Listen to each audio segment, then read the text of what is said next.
नमस्कार मित्रांनो, लोकसभेचे अधिवेशन सुरू झाल्यानंतर आता EPS 95 पेन्शनधारकांच्या किमान पेन्शन वाढीचा आणि महागाई भत्त्याचा महत्त्वाचा मुद्दा संसदेच्या पटलावर जोरदारपणे गाजलेला आहे.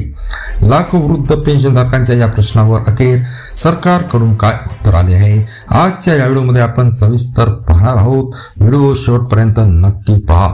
मित्रांनो, सविस्तर माहितीनुसार 20 जुलै रोजी लोकसभेत प्रश्न क्रमांक 191 अंतर्गत हा मुद्दा उपस्थित करण्यात आला. खासदार भाऊसाहेब राजाराम वाकचौरे जी यांनी श्रम मंत्रालयाच्या काही अत्यंत महत्त्वाचे आणि थेट सवाल केले होते. काय EPS 95 राष्ट्रीय संघर्ष समितीची महागाई भत्त्यासह 7,500 रुपये प्रतिमाह किमान पेन्शनची मागणी दीर्घकाळापासून प्रलंबित आहे.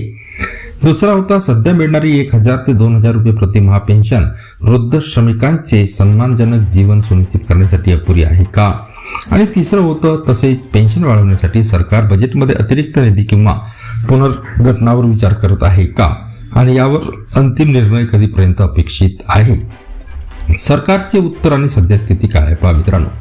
या सर्व प्रश्नांना उत्तर देताना श्रम आणि रोजगार राज्यमंत्री सुश्री शोभा करंदलाजे यांनी सांगितले की EPS 95 अंतर्गत किमान पेन्शन वाढवण्यासाठी विविध ट्रेड युनियन्स आणि जनप्रतिनिधीकडून निवेदने प्राप्त झाली आहेत.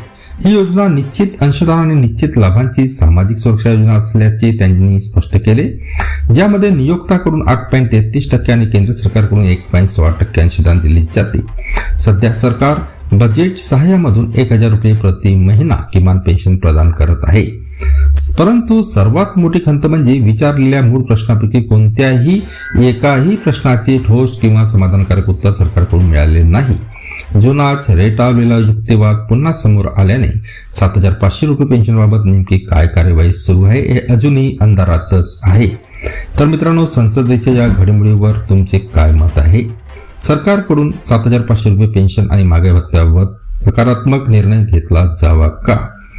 याबद्दल तुम्ही आपले मत व्हिडिओला लाईक करून कळवू शकता. व्हिडिओ आपल्या मित्रांना शेअर करा. चॅनलला आपण जोपर्यंत सबस्क्राईब केलं नसेल तर नवीन अपडेट मिळवण्यासाठी चॅनलला सबस्क्राईब करा. पुन्हा भेटूया पुढील व्हिडिओमध्ये. धन्यवाद.